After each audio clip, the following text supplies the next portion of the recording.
Chers frères et sœurs en islam, le sermon de ce vendredi était spécial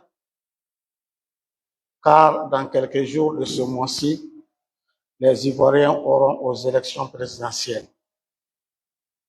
Que devrons-nous faire aujourd'hui? Premièrement, garder la conscience morale pour faire la réconciliation. La réconciliation est possible, mais c'est à vous l'initiative.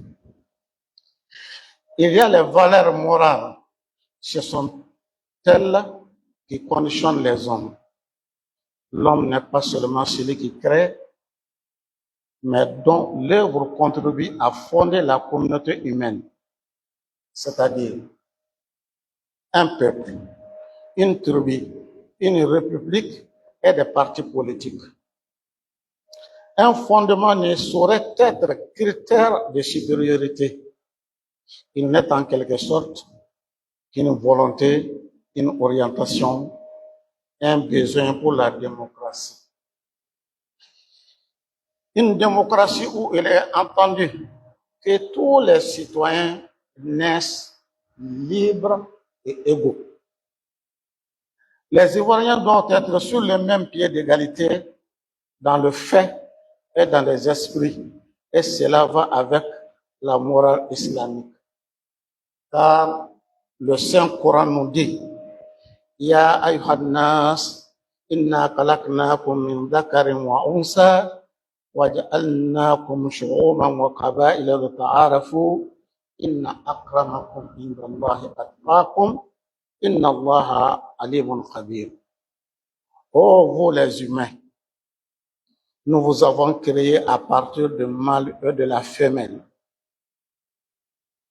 Nous vous avons répartis en peuple et en tribus pour que vous vous connaissiez mutuellement.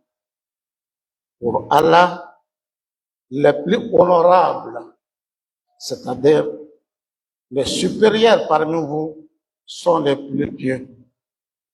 Allah connaît tout et sait tout. Surat 49, Al-Fuslat, verset 13. Oui, nous sommes répartis ici en Côte d'Ivoire, en région, en département, en communauté, en ethnie et en parti politique pour que nous nous reconnaissions mutuellement. Un respect mutuel, un amour partagé l'un avec l'autre entre nous les musulmans et entre nous les Ivoiriens. Chacun d'entre nous doit avoir cette conscience morale. Allah subhanahu wa ta'ala nous demande pour faire la conciliation. Et si la conciliation est dégradée, si la conciliation est abîmée et gâtée, on doit la refaire pour la réconciliation. Chers frères et sœurs en islam, deuxièmement, quelle attitude devons-nous prendre pour les élections? Il nous faut la paix pour avancer, la sagesse pour avancer. Dénonçons la violence. Nous avons vécu coupés de notre conscience morale. Cependant, les chars, les Kalachnikov, les fusils, les machettes, la xénophobie ne sont pas tout dans la vie. Ce qui s'est passé il y a longtemps de cela n'est guère morale. Je pense que la page a été tournée et c'est définitivement. La sécurité est revenue, la paix est là et la sagesse. Je vous invite alors à une élection civilisée. À une élection civilisée et puis une élection responsable et possible. Il faut que nous nous ramenions à des sentiments de calme, de paix. Allah subhanahu wa ta'ala nous donne une opportunité pour préparer et dépolitiser notre religion musulmane pour bien faire les élections. Prenons le verset Surat 34, disons verset 34 de la Surat 41, Fussilat. Dieu dit, وَلَا تَسْتَوِي الْحَسَنَةُ وَلَا سِيِّئَةُ ادْفَعْ بِالَّتِي هِيَ أَحْسَنُ فَإِذَا الَّذِي بَيْنَكَ وَبَيْنَهُ عَدَاوَةٌ كَأَنَّهُ وَلِيٌّ حَمِيمٌ.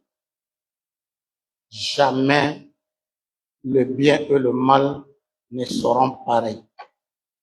Repousse le mal par le bien, repousse le mal par la générosité. Et aussitôt, celui qui te prenait comme un ennemi deviendra un allié fidèle, un ami sincère. Et le verset 35 nous dit, وَمَا يُلَقَّاهَا إِلَّا الَّذِينَ صَبَرُوا وَمَا يُلَقَّاهَا إِلَّا ذُو حَظٍّ عَظِيمٍ. Ne sont dotés de ce privilège que ceux qui sont patients, qui sont doués de qualités exceptionnelles.